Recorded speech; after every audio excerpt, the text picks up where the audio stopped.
gotta wait just a second.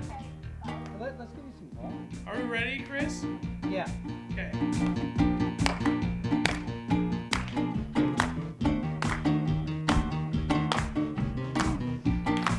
Hey, good evening, everybody. Welcome to Fusion Tonight. Are you ready to worship?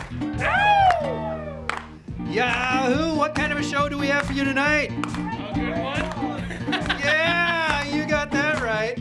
Warming up the purple couch as our first guest tonight is Emily Harsch from UNI's Gender and Sexuality Services. Yahoo! And guess what? She'll be back as our featured speaker too. Hey. So let's hear it from Covid Oswald, the leader of our band, Fusion Funk. And keep it going for our host, the lovely and the talented Mr. John Cooper.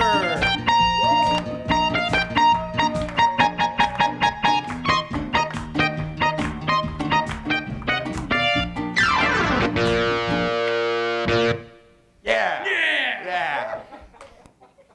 Welcome to Fusion Tonight. I'm your host, John Cooper. How are we doing tonight? Woo! We're doing great. Yeah. We're doing fantastic. I don't believe you because there's snow on the ground. And I'm not doing fantastic with snow on the ground. I just wasn't ready. You know what I mean? Like, we're filming this episode of Fusion in the middle of November, and it feels more like the middle of January right now. I didn't even have time to rake my leaves. And then now the snow's on top of it, so I have this dilemma, like, do I rake the snow or do I shovel the leaves? Which is it? How do I remove this from my life entirely? And it's a bummer, because as much as it's like a stereotypical thing that like only girls love fall, you know, oh, we're gonna put on our flannel, we're so basic. I'm basic too. And I like fall too. You don't think I wanted to put on my flannel button-up shirt, grab a pumpkin spice latte, and go see the apple orchards in Wisconsin?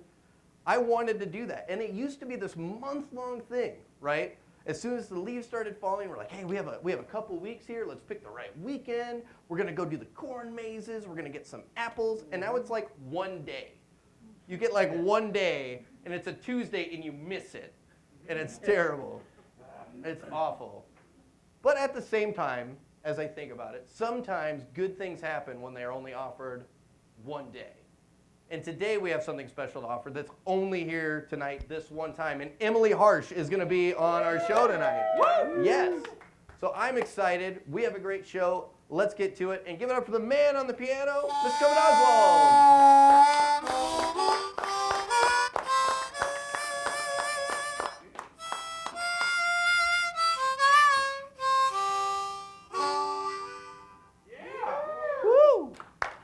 Covid Oswald.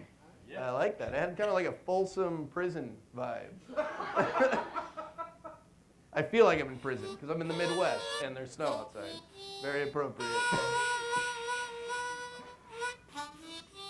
Oh.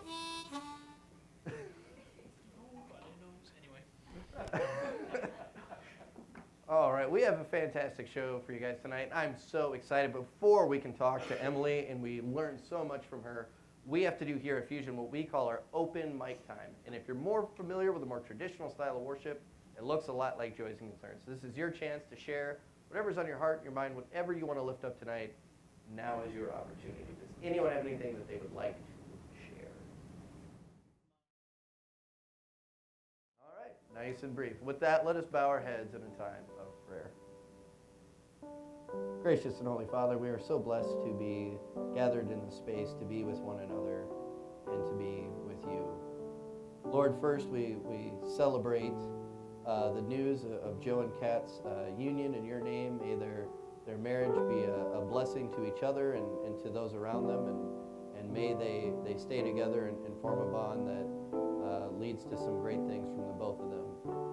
Lord, we also extend prayers and well wishes to Stephanie Books as she recovers from hip surgery. So we thank you for the doctors that cared for her, and we ask for a speedy recovery so that she can get back to doing what she loves.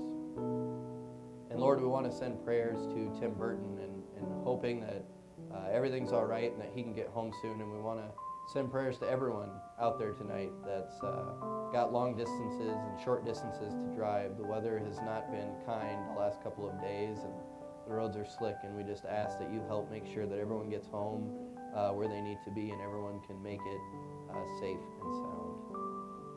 And Lord, as we pray for those things, we thank you for Emily being our guest tonight.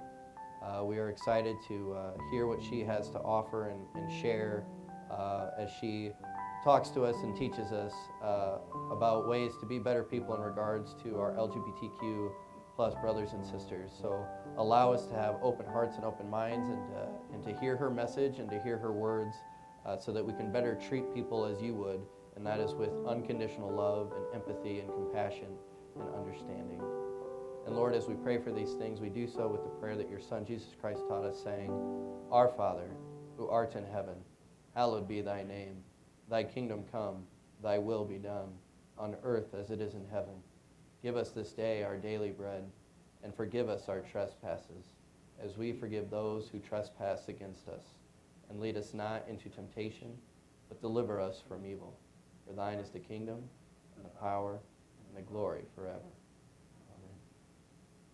All right, ladies and gentlemen, I am so excited. She is not only our main event speaker, she is also our guest. So please help me welcome our guest tonight. She works for the, not yet COVID, sorry. It made it sound like it was happening. But I wanted to give some background info.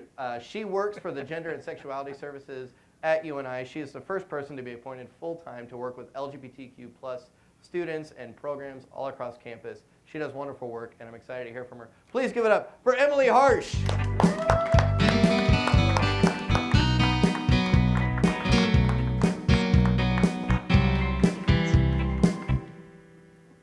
Thanks for having me. Yeah, thanks for being here. I'm super excited to have you on the show and to learn a little bit about you and kind of what you do. So I gave kind of a brief synopsis. You work with the Gender and Sexuality Services on campus. And I just want to know, for starters, how did you get involved with that program on campus at UNI? Yeah, so I do identify within the LGBTQ community, so it's something that's really important to me personally. And I also went to UNI in my undergrad, and there were really no resources for our community then. It was basically you had a friend who maybe lived down the hall, there was maybe one RA here or there that was supportive, but there really wasn't anything concrete where you could go get support. And so really it was student activism that led the office to actually exist. It started back in December 2013, so we'll be celebrating 6 years. And so I got involved a little bit as a student in my undergrad, and eventually that led to a part-time job where I was 20 hours a week running the office. And then finally the funding came through for it to be a full-time position. And I was really excited to, apply right away. It's kind of perfect marriage of things I'm really passionate about, teaching people, supporting people, doing one-on-one work with people. And really it's just a really fun community to work with too. So it's a bunch of my skills all put together. Absolutely. You kind of covered. I was going to ask you how excited you were when you finally got to jump into that full-time role, and obviously you kind of covered very excited. I did want to ask you, because in chatting with you downstairs and kind of getting some background from you, for those of you who don't know, Emily is not a member of a church. She is not with any religious organizations. And I understand that when you were younger, you used to be. And I was wondering if you could just kind of tell everybody kind of what happened in the church you were a part of that led you to leave. Right. Well, I was raised Catholic, and I was at a very large Catholic church in the Des Moines area.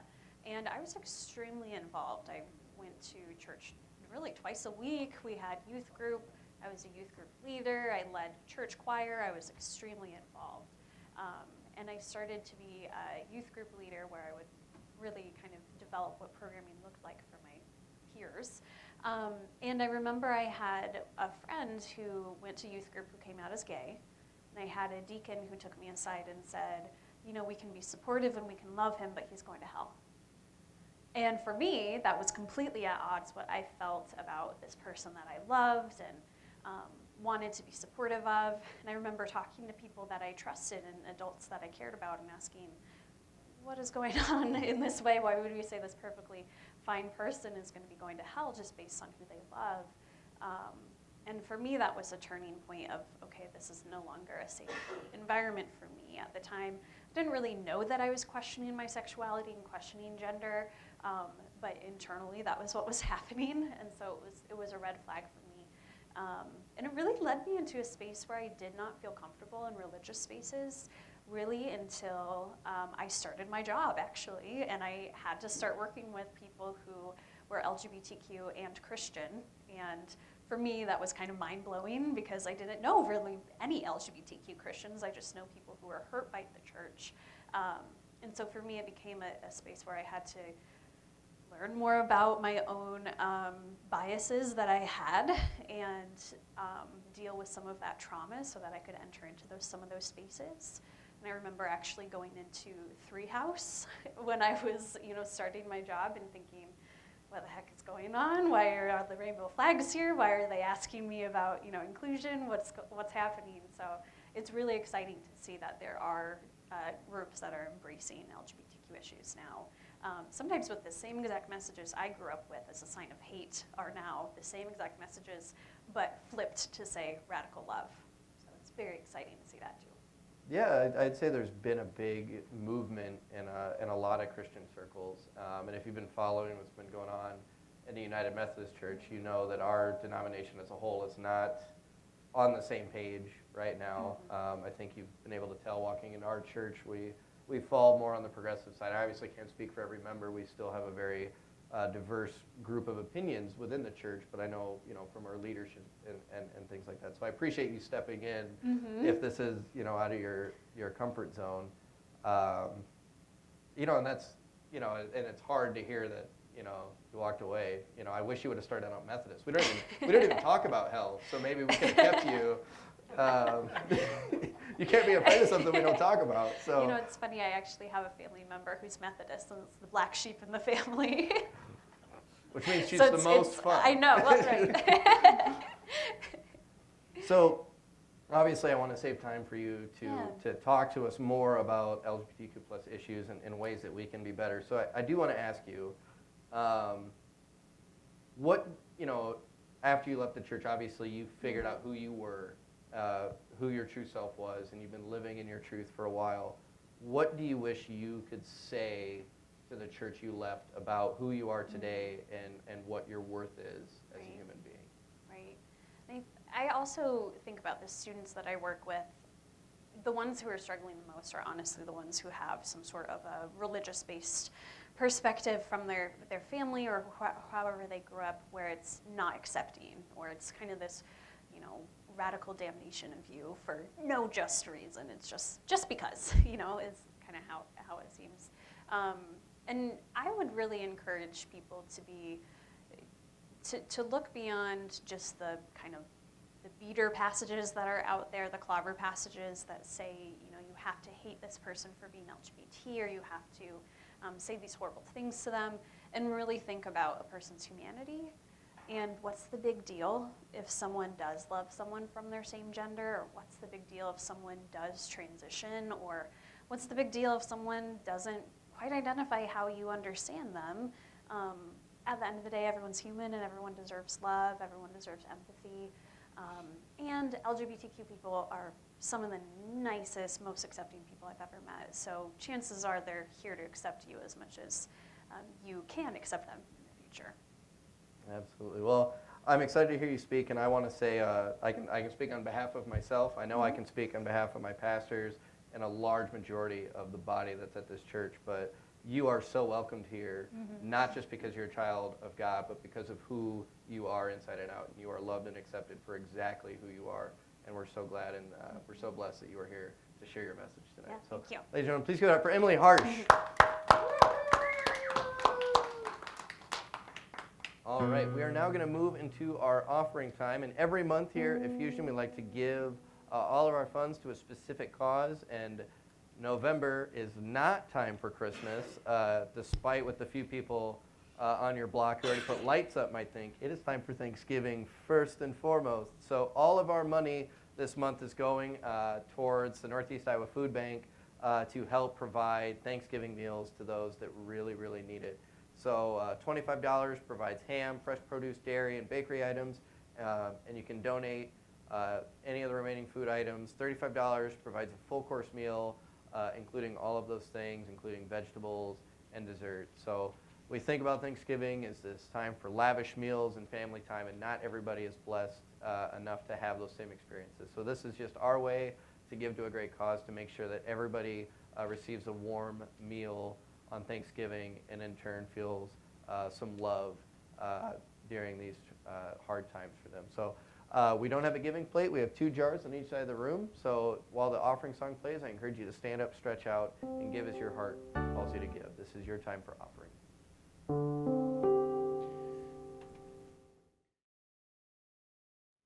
All right, ladies and gentlemen, it is time for our main event. It's time to hear everything she has to say. So one more time, please get up for Emily Harsch.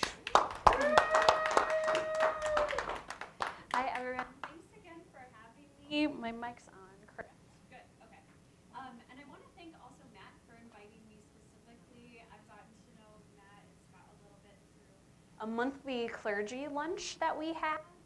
That's all inclusive clergy, people who are trying to be allies, people who are trying to do more inclusive work. So it's really great to see that blossoming in Cedar Valley as well. I wanted to theme today's talk a little bit around the idea of joy and celebration of LGBTQ issues and of our community, because I know that you've had some sessions recently. Oh, is my mic a little wacky? Is it there? Okay, perfect. All right. I am so used to technical difficulties. I give lectures and talks all the time, so totally fine. But anyway, I wanted to theme today's talk over the idea of joy and celebration of LGBTQ people and of our community, because I know for many people, a lot of times the first thing you hear when you think about LGBTQ issues is something negative. So for a lot of times we'll focus on the negative statistics, or you might think about something from our past that has occurred.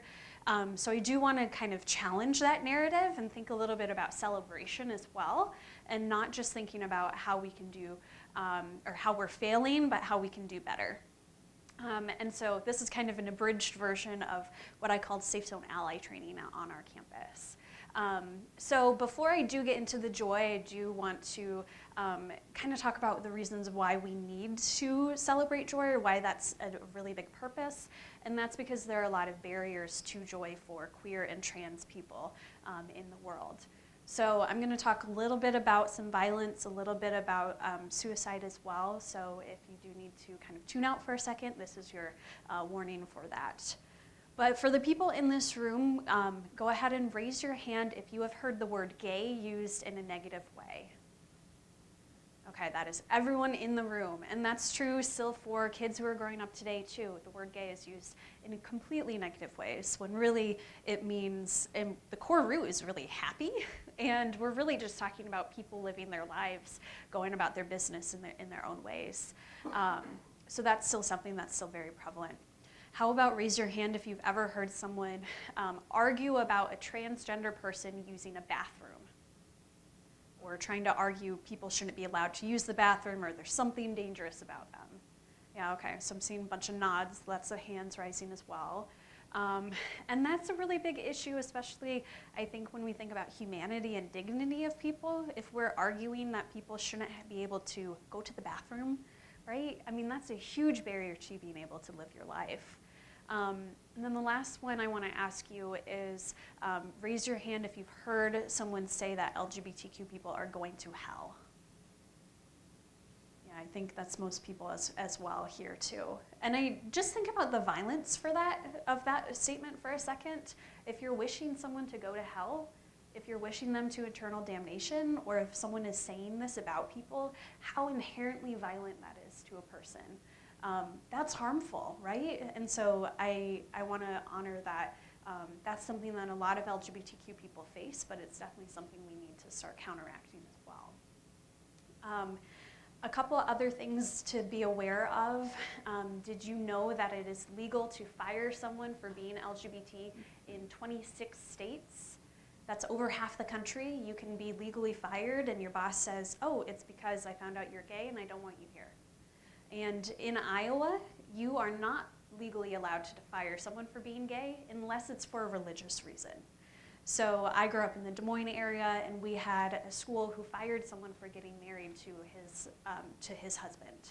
And that was completely legal, right? And so, again, a barrier to joy, a barrier to living your life, a barrier to accessing humanity. We also know that homeless rates amongst LGBTQ youth are very high. We know that about 1 in 4 LGBTQ youth are told, we don't want you in this house, you need to leave our family, or are threatened that they shouldn't be coming to family events if they're going to act in an LGBTQ way. 40% of homeless youth are LGBTQ.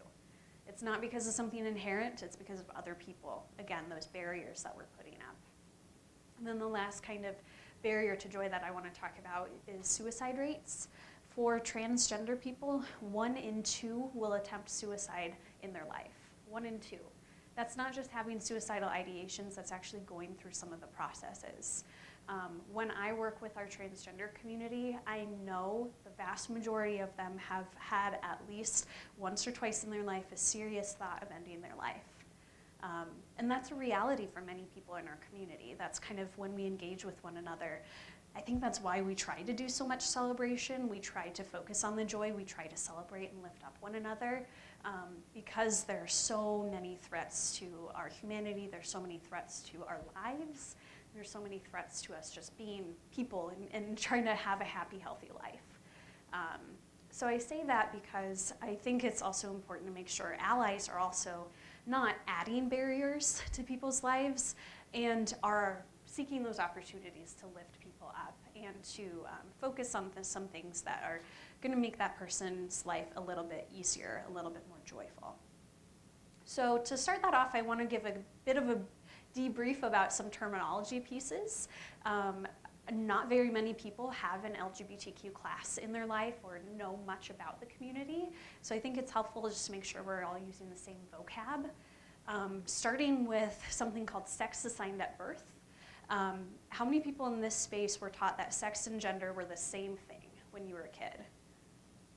Yeah, that's still most people. If you are still growing up today, most teachers are still teaching it that way. And how many people were taught that sex is only male or female?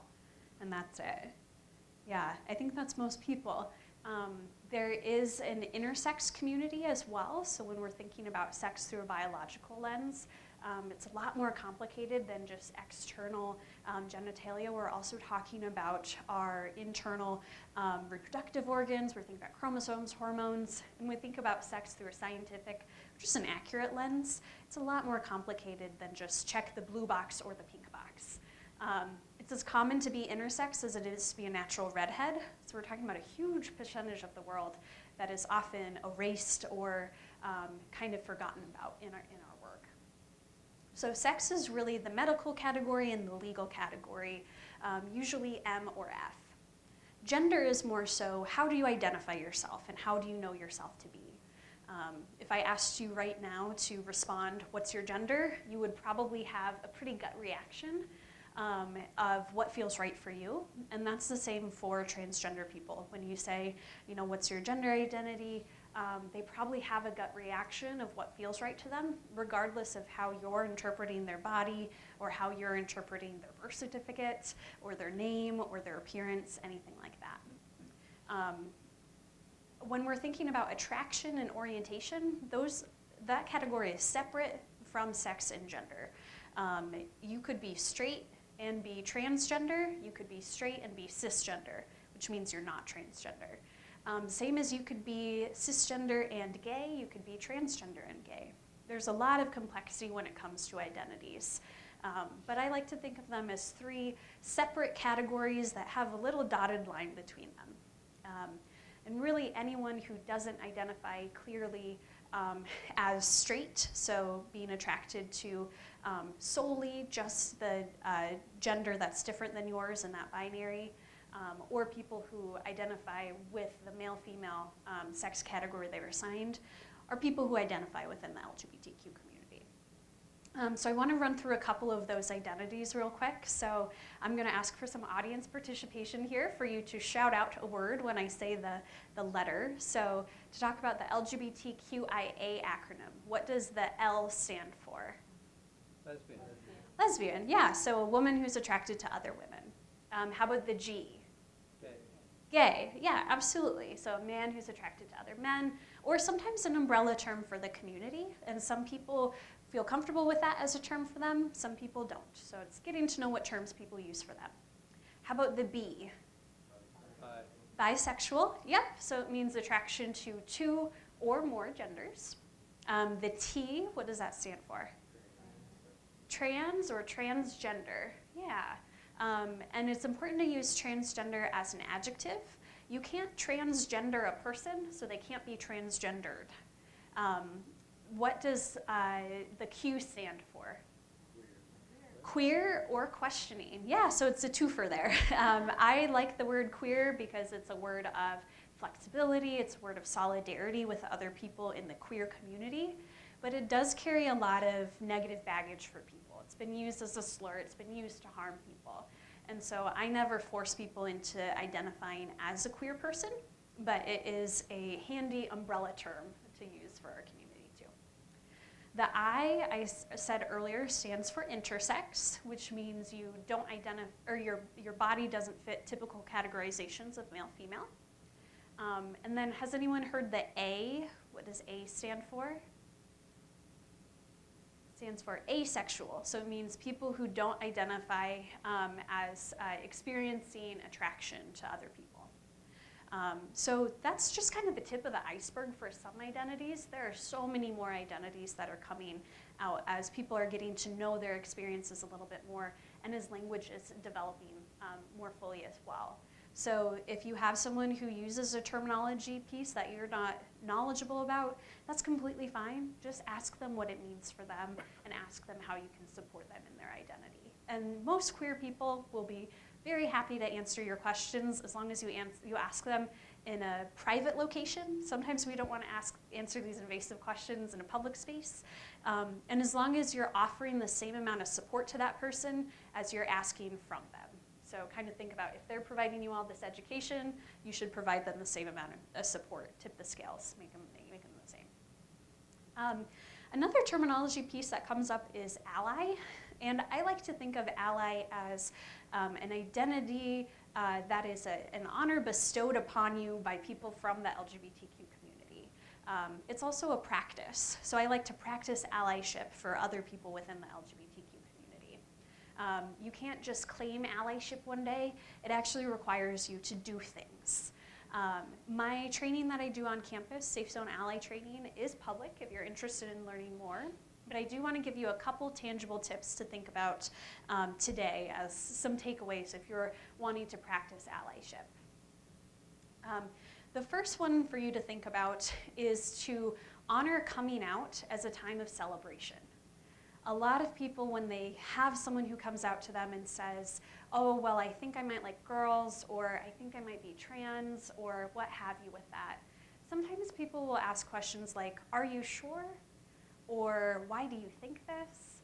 And we'll kind of undercut that message. And if someone's coming out to you, if they're sharing something about their identity, that's a huge honor that they're bestowing upon you again. It's a joyful moment.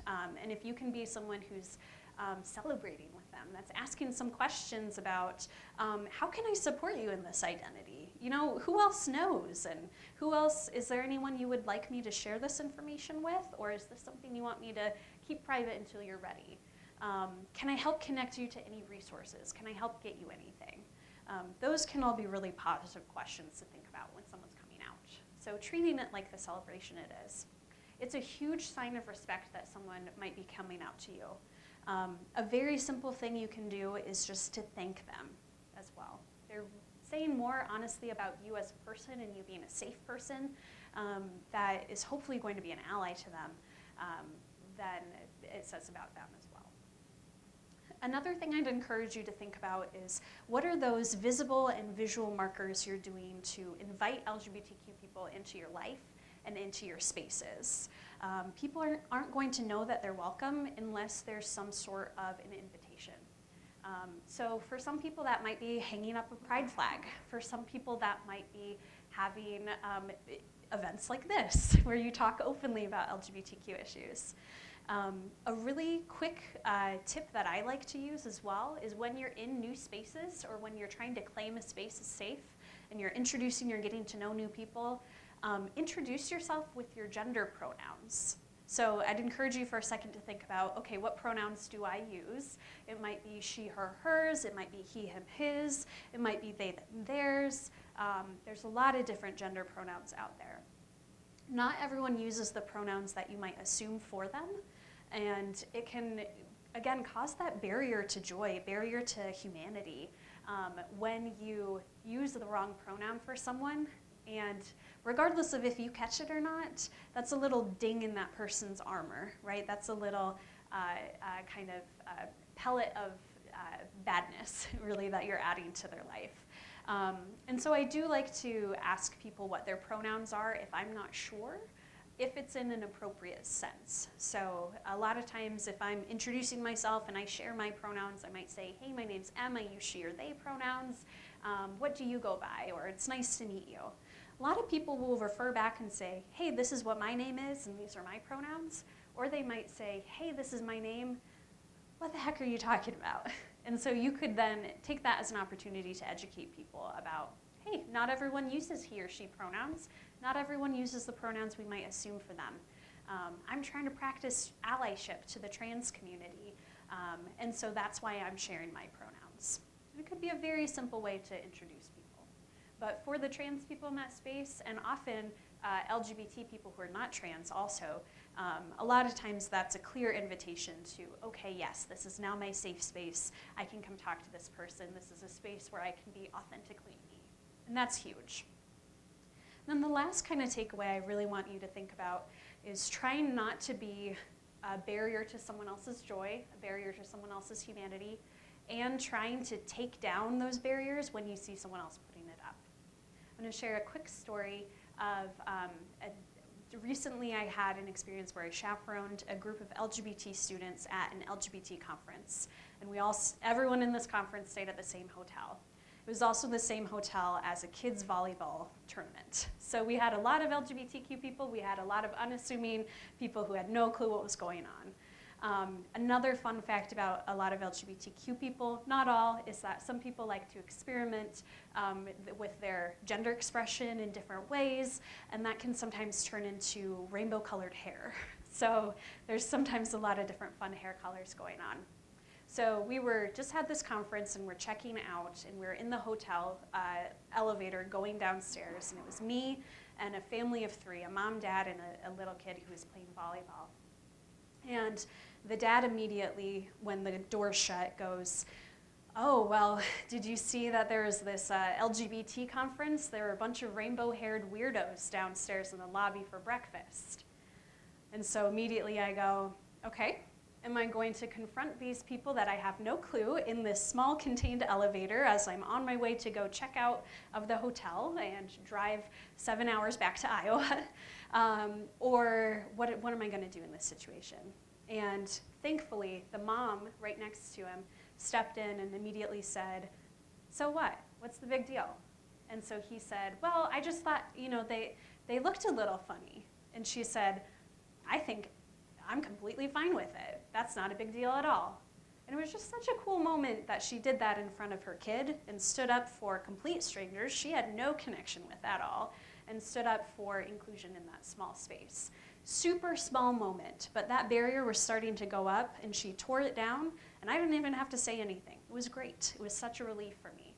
So those small moments where you see things, try to be empowered to take some of that opportunity to practice allyship.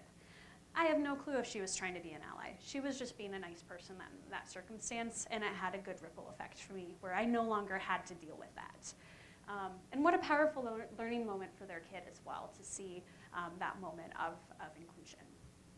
So I guess one last thing to think about is with your LGBTQ people in your life, try to get to know them, try to get to know how you can support them, and try to see if you can add some joy into their life. Most people are very happy to meet allies, and they want to know you. They want to know that you're here for them, especially when there's so much negativity going on in the world. So try not to add, a barrier to their joy. Try to elevate that in their life. And also know that you have resources if you need anything. My email address is lgbt@uni.edu, and our website also has more information at lgbt.uni.edu as well. So if you need anything, let me know. But otherwise, thank you so much for having me tonight. And I'll turn it back over then to John. Thanks. Give it up for Emily Harsch, ladies and gentlemen. All right, well, I want to thank everybody for coming tonight. I know the snow getting bad. I know the temptation was to stay home and be warm, and so I appreciate everyone who came out tonight, and I'm so glad that Emily was our guest and our speaker tonight. And I want you to think about the lesson that she taught us tonight.